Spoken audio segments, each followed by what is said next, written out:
Me llamo Yaya Morgan, y esta es la historia de la noche en que todo cambió. Crecí en una casa de ladrillo cuadrada, en la calle Birch, en Denver, Colorado. Un lugar donde los inviernos olían a humo de pino y los veranos estaban llenos del sonido de las cigarras. El porche era angosto y crujía cuando pisabas. La puerta estaba pintada de un azul suave que se descascaraba por los bordes, y la sala siempre olía ligeramente a café y madera vieja. Mi padre, Víctor Morgan, compró esa casa antes de que yo naciera. Decía que era un lugar temporal, solo mientras crece la empresa, pero nunca nos fuimos. Incluso cuando su negocio alcanzó las alturas del éxito americano, esa pequeña casa en Denver siguió siendo nuestro comienzo. Y para mí, el único lugar que realmente se sintió como hogar. Mi padre era un constructor de imperios. Fundó Morgan Access, una empresa de tecnología que empezó en una oficina rentada, con 2 ingenieros y un sueño. Solía decir que construyó su fortuna sobre la base de los datos y el destino. Cuando yo tenía 27 años, Morgan Access ya estaba valuada en $50,000 millones, con contratos en toda Europa y América. El rostro de mi padre aparecía en revistas de negocios, sus discursos eran citados por directores ejecutivos, y sus palabras, tratadas casi como evangelio. Pero para mí, él seguía siendo el mismo hombre que una vez me enseñó a arreglar la lámpara de la cocina. Paciente un minuto, volcánico al siguiente. Cuando se casó con Elaine, mi madrastra, yo tenía 19 años. Ella era de esa clase de mujeres elegantes que te hacen notar tu propia simpleza. Voz suave, pulseras de diamantes y una mirada que calculaba todo. Su hija, Clarissa, era el reflejo de la gracia de su madre. Clarissa era perfecta, o al menos eso pensaban todos, menos yo.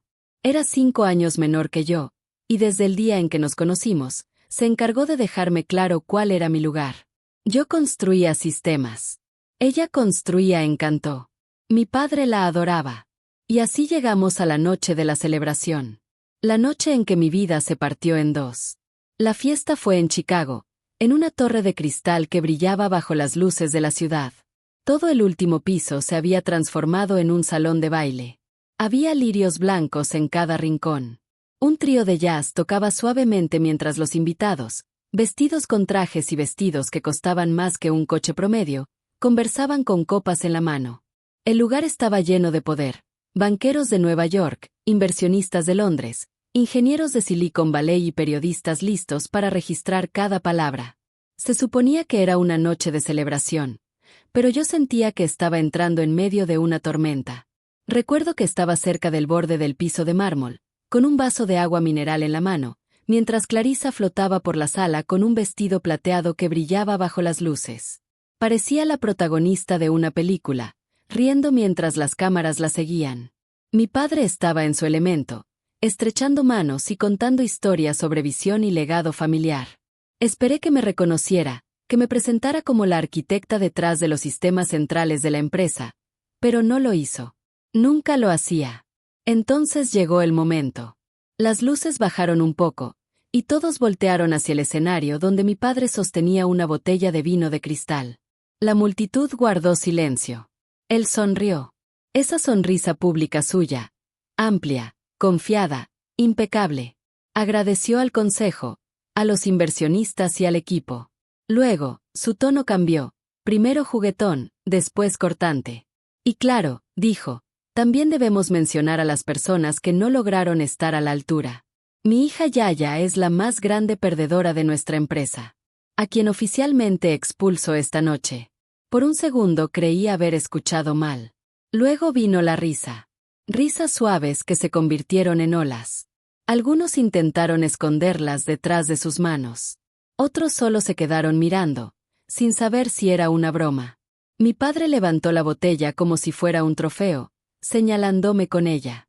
El reflector me encontró, y sentí el calor subir por mi cuello. Clarissa me sonrió desde el otro lado de la sala, con burla. Yo logré sonreír también, una sonrisa tensa, ensayada, para que nadie viera la grieta que se abría dentro de mí. Mi corazón latía con fuerza, pero me quedé quieta. Si me movía, me rompería. Me llamó demasiado emocional, demasiado idealista, dijo que no estaba hecha para el mundo real. Y entre risas, Me hizo una seña para que me bajara del escenario. Fue su acto final de humillación. Salí del salón en silencio. Afuera, la ciudad era fría y resplandeciente. Desde el balcón podía ver el río abajo, como una cinta oscura entre las luces. Escuchaba la música amortiguada detrás de mí, el tintinear de copas, los aplausos educados después de cada broma cruel. Fue ahí cuando entendí que el hombre que una vez me enseñó a soñar, se había convertido en el que quería que desapareciera. Mientras me daba la vuelta, el abogado de la empresa, James Sacher, apareció junto a mí, con su traje negro, la corbata muy apretada y el rostro incómodo. Me entregó un sobre. Tu padre pidió que firmaras esto, dijo en voz baja. Solo una formalidad para facilitar la transición. Dentro había un contrato que me quitaba todas las acciones y borraba mi nombre de los documentos fundacionales. Lo leí 2 veces. El pecho me ardía, pero mi voz sonó tranquila. Dile que lo pensaré, respondí. No firmé. Esa noche me registré en un hotel pequeño, al borde de la ciudad. Las paredes eran azul marino y la ventana daba a los rascacielos, un laberinto de luces y ambición. Me senté en la cama y pensé en los años que había entregado a Morgan Access. Las noches escribiendo código, las mañanas arreglando sistemas que nadie más entendía, las horas de silencio después de cada discusión con mi padre. Yo había construido el sistema nervioso de la empresa. Sin mi arquitectura, nada habría funcionado. Y aún así, él me había vuelto invisible. Pedí un café negro al servicio del cuarto, lo vertí en el lavabo y abrí mi laptop. La pantalla se encendió, proyectando luz blanca en la oscuridad. Busqué una vieja carpeta de prueba, escondida en el servidor de la compañía. Un protocolo de seguridad que había diseñado años atrás. Un guardián silencioso que nunca pensé usar. No era un arma. No exactamente. Era un virus, una cadena pequeña de código capaz de bloquear todo el sistema si caía en las manos equivocadas. En aquel entonces, pensé que estaba protegiendo la empresa. Esa noche, ya no sabía a quién quería proteger. Afuera, Chicago zumbaba. Los autos se movían como cuentas de luz sobre el río. En algún punto de esa misma ciudad, mi padre brindaba por mi fracaso, y Clarissa practicaba su sonrisa para las noticias de la mañana. Debería haber llorado. No lo hice. Ya había pasado el punto de las lágrimas. En su lugar, empecé a escribir. Lento, deliberado, preciso. Cuando el reloj marcó la medianoche, ya había terminado la secuencia. No la ejecuté. Aún no. Solo la guardé. Miré la ciudad hasta el amanecer, mi reflejo apenas visible en la ventana, y susurré para mí misma. Quiso borrarme. Vamos a ver cómo le va sin mí. Esa fue la noche en que el mundo vio la versión pulida de la familia Morgan, poderosa, intocable. Pero en esa habitación de hotel, comencé a escribir el código que los destruiría. Así empezó la historia de cómo dejé de ser la hija de mi padre, y así dejé de ser la hija de mi padre, para convertirme en mi propio juicio. Cuando salí del hotel a la mañana siguiente, el aire en Chicago tenía una quietud extraña. Las calles estaban húmedas por la lluvia, y las luces de la ciudad parpadeaban sobre los charcos como fragmentos de espejos rotos. No había dormido, no de verdad. Pasé la noche mirando las líneas de código en mi laptop, cada una susurrando algo de mi pasado. No sabía si estaba a punto de destruir la empresa de mi padre o simplemente recuperar lo que yo había construido. Pero una cosa era segura, no podía volver atrás. No después de lo que él había hecho. Morgan Access no era solo un imperio tecnológico. Era el sistema nervioso de medio país. Hospitales, transportistas, empresas de energía, todos dependían del software que nosotros habíamos desarrollado. Mi software. La primera versión la escribí en la casa de Denver donde crecí, en un escritorio entre la ventana y un librero. Diseñé toda la arquitectura con una sola regla en mente. Nadie debía poder tener control total sobre ella. Tal vez eso fue ingenuo. Mi padre creía que el control lo era todo. Y así me quitó el mío. Cuando me expulsó, también borró mi nombre de las patentes, los contratos principales y los marcos de seguridad que yo había inventado. Le llamó necesidad corporativa. Pero yo había dejado algo enterrado dentro del sistema. Un secreto que nadie más conocía. Lo llamé el interruptor, The Switch. No era un virus, no exactamente. Era un bucle recursivo diseñado para atascar procesos no críticos y bloquear accesos internos hasta que se ingresara una llave manual. Mi llave. La había escrito 3 años atrás, cuando una empresa europea intentó adquirirnos de manera hostil. Se suponía que protegería a la compañía. Ahora, protegería a mí misma.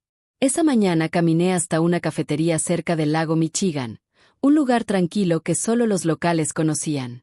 Las paredes estaban pintadas de verde, y el olor a granos tostados llenaba el aire. Una mujer llamada Ruth me sirvió café en una taza con una grieta. Era mayor, quizá de unos 50 años, con ojos amables y una voz que sonaba como la de alguien que había visto demasiado, pero aún elegía ser buena. «Te ves cansada, cariño», me dijo al dejar la taza sobre la mesa. «Estoy bien», mentí. «¿Segura?», preguntó, secándose las manos con una toalla. «Tienes la cara de alguien que acaba de perder, o ganar algo grande». «Tal vez ambas», respondí, con una leve sonrisa. Ruth asintió, como si entendiera más de lo que debía. «A veces son lo mismo», dijo, y me dejó sola. Abrí mi laptop. La pantalla de inicio del portal interno de administración de Morgan Access parpadeaba frente a mí. Tecleé mis credenciales, las que había mantenido activas bajo una etiqueta de desarrolladora no listada, y entré al pipeline de despliegue. Mis manos no temblaban. Mi mente estaba tranquila, casi serena, como si ya hubiera aceptado lo que estaba a punto de hacer. El interruptor estaba oculto dentro de una vieja rama de prueba llamada archival-res/research-v4, enterrada bajo capas de carpetas obsoletas. No lo había tocado en años. Ejecuté una verificación, confirmé su integridad y luego envié una pequeña actualización. Un disparador. El comando tenía solo 16 caracteres. Cuando presioné Enter, el sistema respondió de inmediato. Deployment initiated. Estimated propagation. 6 hours. Eso era todo. 6 horas hasta que el corazón de Morgan Access diera su primer salto. Cerré la laptop y miré por la ventana. El lago brillaba bajo una neblina delgada. A lo lejos, se escuchó el grito de una gaviota. Mi reflejo en el vidrio se veía como el de una extraña, pálida, con ojeras, pero más viva que en meses. Yo había construido ese imperio ladrillo por ladrillo, línea por línea. Si se derrumbaba, lo haría por mi propia mano. Me quedé en la cafetería una hora más, fingiendo trabajar. En un momento, un hombre con abrigo gris se sentó 2 mesas más allá y abrió una revista de negocios. En la portada estaba el rostro de mi padre, bajo un titular que decía: Víctor Morgan, el titán que nunca falla. Verlo me revolvió el estómago. Él me había fallado mucho antes de que yo escribiera ese código. Al mediodía, la lluvia había cesado. Decidí caminar. El aire olía a pavimento mojado y gasolina. Anduve por el Riverbalk, donde los turistas tomaban fotos y los músicos callejeros tocaban violines por unas monedas. Un músico de rostro cansado tocaba una melodía lenta que resonaba bajo los arcos. Dejé un billete de $5 en su estuche abierto. Él me miró y dijo: «Te ves como alguien que está dejando ir algo». No respondí. Pero tenía razón. Pasé junto a una pareja que caminaba de la mano, riendo como si el mundo nunca pudiera alcanzarlos. Envidié su inocencia. En algún punto de ese laberinto de rascacielos detrás de mí, mi hermanastra Clarissa probablemente posaba para una entrevista, disfrutando de su nuevo título como la heredera de Morgan Access. No tenía idea de que la corona que había robado ya se estaba derritiendo. Cuando cayó la tarde, regresé al hotel. Miré el reloj en la pared acercarse a la marca de 6 horas. Mi laptop emitió un leve pitido, una notificación discreta. Mi corazón se aceleró. El monitor del sistema mostraba retrasos extendiéndose como ondas en el agua. Sabía lo que eso significaba. El interruptor se había activado. Process timeout detected. Non-critical services post. Data overflow in sector node 14. El mensaje se repetía por toda la red. Casi podía imaginar el pánico dentro del centro de control de Morgan Access. Ingenieros corriendo, ejecutivos gritando, teléfonos sonando sin respuesta. Siempre les había dicho que el sistema podía funcionar para siempre. Ahora les estaba demostrando lo equivocados que estaban. A eso de las 8, recibí la primera llamada. El nombre en la pantalla: Evan Brooks, jefe de operaciones. No contesté. Luego otra, Nora Pierce, directora de Relaciones Públicas.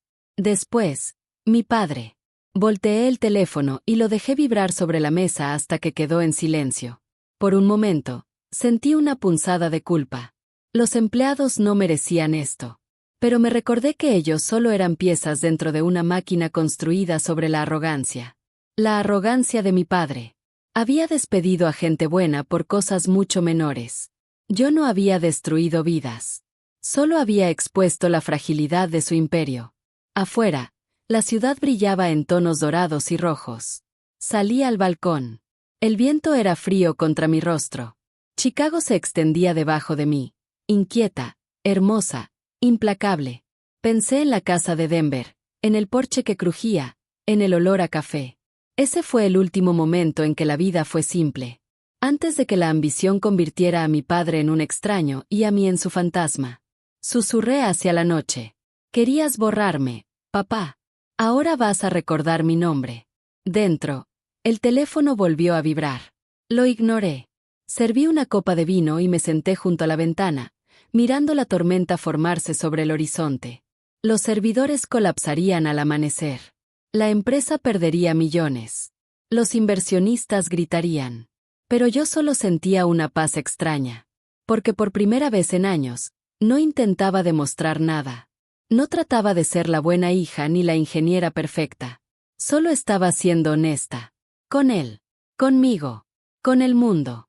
El interruptor no era venganza. Era verdad. Y cuando el sol salió sobre la ciudad, cada pantalla en Morgan Access reflejó esa verdad. A la mañana siguiente, el mundo ya ardía. Mi teléfono vibraba sobre el buró como si tuviera su propio pulso, latiendo, deteniéndose, y volviendo a empezar. Miré la pantalla entrecerrando los ojos. La primera llamada perdida era de Evan Brooks. La segunda, de Nora Pierce. La tercera, de mi padre. Luego vinieron más, del consejo, de los inversionistas, incluso de algunos periodistas. Mi barra de notificaciones parecía una tormenta eléctrica. No contesté ninguna. Me senté al borde de la cama, la ciudad aún gris afuera, y revisé las alertas. Internal Systems Down. Server Latency Beyond Threshold. Payment Gateway Stalled. Customer Access Restricted. Era una implosión en cámara lenta. Cada alerta era una pequeña explosión debajo de mis costillas. Mi código había funcionado a la perfección. El interruptor había hecho exactamente lo que debía. Detener todo lo que no fuera esencial. Al principio no sentí nada. Solo una calma vacía. Luego, poco a poco, un escalofrío me recorrió los brazos. Sabía que tan rápido podía desmoronarse todo. Ya había visto errores menores colapsar sistemas regionales. Pero esto era global. El imperio de miles de millones de mi padre había dejado de respirar. Para las 8 de la mañana, la noticia ya estaba en todos lados. Encendí la televisión justo a tiempo para ver el titular en la pantalla. Última hora. Caída total de Morgan Access Systems. Operaciones globales afectadas. Detrás de la sonrisa brillante de la presentadora, el caos era evidente en el cintillo de noticias. Hospitales reportando fallas, líneas de transporte detenidas, redes financieras colapsando. La misma empresa que se jactaba de tener un funcionamiento perfecto. Ni siquiera podía iniciar sesión en sus propios servidores. Preparé café negro, amargo, y observé cómo la historia se desplegaba ante mí, como un documental, que yo ya había visto antes. Las imágenes cambiaron de nuestras relucientes oficinas en Chicago a los clientes furiosos afuera. Un hombre en Boston gritaba que su empresa estaba perdiendo $3 millones por hora. Una firma de logística en Portland decía tener envíos valuados en 50 millones atrapados en el limbo. Un grupo de inversionistas europeos ofreció un plan de rescate de 400 millones de libras, pero exigían que despidieran a la mitad del personal y reemplazaran a toda la directiva, incluido mi padre. La pantalla mostró un clip de la celebración del mes pasado.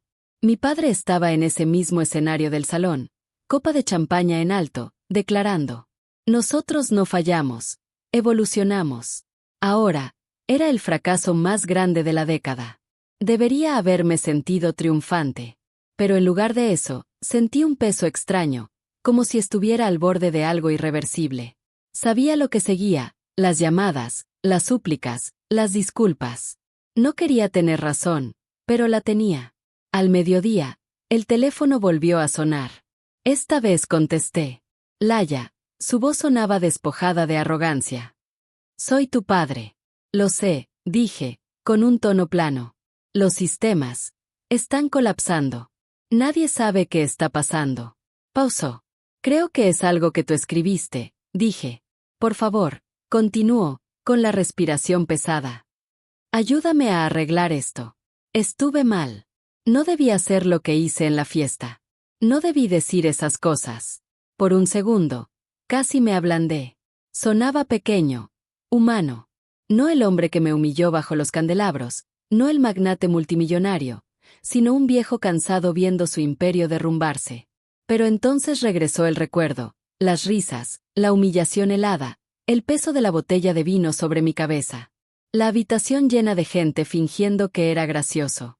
Escuché esa risa otra vez en mi mente. Me dijiste perdedora, susurré. Dijiste que me echabas. Hiciste que todos se rieran. Estaba borracho, enojado, fui un idiota. Por favor, Lila, te necesito. Morgan Access te necesita. Lo arreglaré. Te devolveré todo, las patentes, las acciones, todo. Miré por la ventana del hotel. La ciudad era un enredo de luces y humo. Ya no puedes comprarme, papá, dije suavemente. Ya me vendiste una vez. Colgué. El silencio después fue tan denso que casi respiraba. Puse el teléfono sobre la mesa y me quedé quieta, mirando mi reflejo en el cristal oscuro. Ojos cansados, mejillas hundidas, pero una calma que se sentía definitiva. Esa tarde, Morgan Access hizo historia por todas las razones equivocadas. El valor de la compañía cayó $19,000 millones antes de que se detuviera el comercio. La junta llamó a una reunión de emergencia. Drones de noticias flotaban afuera de la torre en el centro de Chicago, y los reporteros llenaban las banquetas. La palabra colapso empezó a aparecer en los titulares al caer la tarde. Evan me mandó un mensaje. Sabemos que fuiste tú, pero también sabemos por qué. No respondí. A eso de las 5, salí del hotel. El aire olía a lluvia y metal frío. Caminé hasta el río Chicago, donde el agua giraba lenta y oscura bajo los puentes. El cielo estaba cubierto de nubes. Mi teléfono seguía vibrando en el bolsillo del abrigo, pero no lo saqué. Solo caminé, dejando que el viento me golpeara el rostro, sintiéndolo todo, la pérdida, el poder, el cansancio. Cerca del café junto al muelle donde había estado el día anterior, me detuve. El mismo violinista seguía ahí, tocando una melodía triste que se deslizaba con el viento. Un pequeño grupo lo escuchaba, lanzando billetes a su estuche abierto. Me quedé atrás, oyendo. La melodía era frágil, como si pudiera romperse en cualquier momento, pero no lo hacía. Cuando terminó, él levantó la vista y dijo: «Día difícil». Podría decirse, contesté. Él sonrió, sin dientes, pero amable. Las tormentas siempre pasan, señorita, pero el cielo nunca vuelve a ser el mismo. Le di un billete de 10 y seguí mi camino. Cuando regresé al hotel, el sol se estaba ocultando tras los rascacielos, tiñendo las ventanas de naranja y dorado. Los noticieros ya lo llamaban el colapso Morgan. Los comentaristas discutían si la compañía podría sobrevivir. Algunos predecían bancarrota en semanas. Otros lo llamaban el mayor fracaso digital en la historia corporativa de Estados Unidos. Y entonces, como si el destino quisiera dar el último golpe, recibí otra llamada. Era James Sacher, nuestro abogado. Laya, dijo con cuidado. Víctor te está buscando. No está bien. Creo que se está quebrando. No respondí. Sea lo que sea, continuó, quizá deberías hablar con él. Es toda su vida la que se está desmoronando.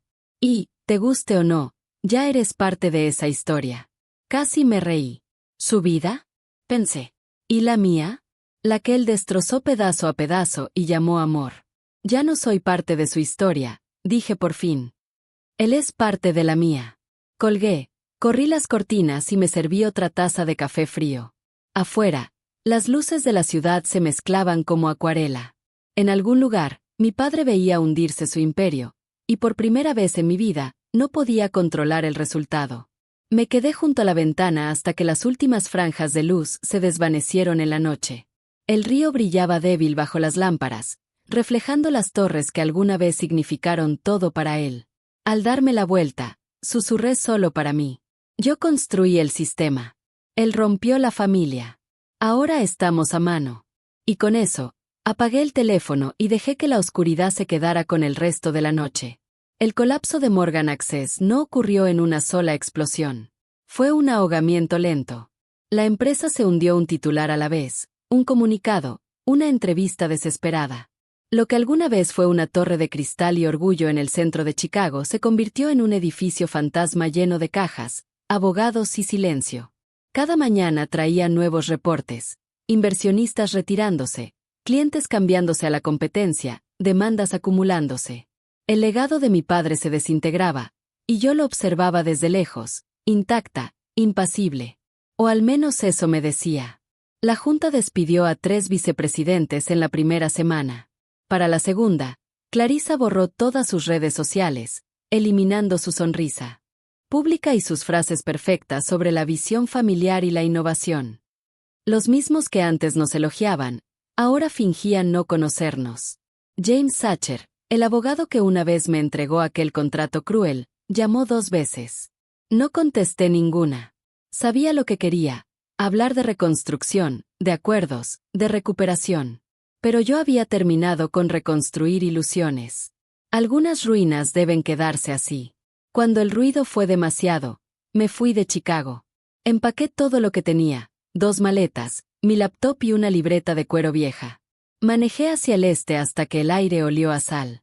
Me detuve en Portland, Maine, una ciudad que olía a alga y lluvia. Ahí, en una calle tranquila que bajaba hacia el puerto, encontré una casa blanca con una puerta verde y un porche ancho. El dueño pedía $3,200 al mes, más de lo que debería pagar, pero la vista al mar desde la ventana del piso de arriba me hizo decir que sí. Era el tipo de casa que parecía perdonar a la gente. Mi vida ahí era pequeña, y me gustaba así. Conseguí trabajo como consultora de sistemas en una clínica local. Nada glamuroso, solo ayudar a manejar bases de datos y seguridad digital. El sueldo era modesto, pero las horas eran estables y el trabajo limpio. Sin contratos millonarios, sin accionistas respirándome en la nuca.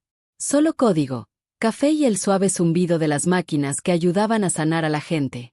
Por primera vez en años, no escribía por poder. Escribía por propósito. Pasaba las tardes en el porche, envuelta en un suéter gris, viendo cómo el océano pasaba de azul a plata cuando caía el sol.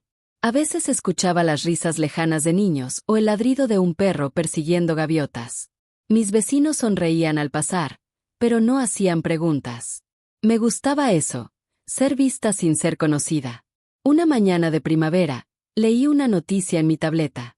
El titular era pequeño, casi escondido al final de la página.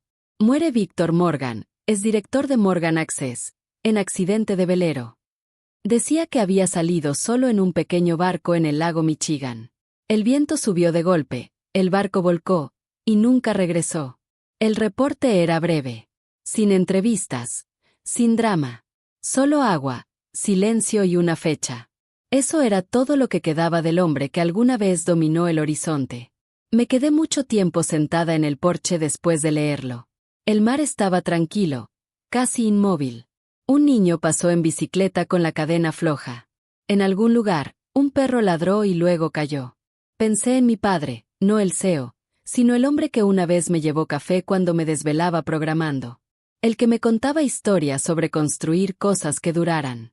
En algún punto, olvidó lo que eso significaba. Y yo también. No lloré, pero sí susurré algo al viento.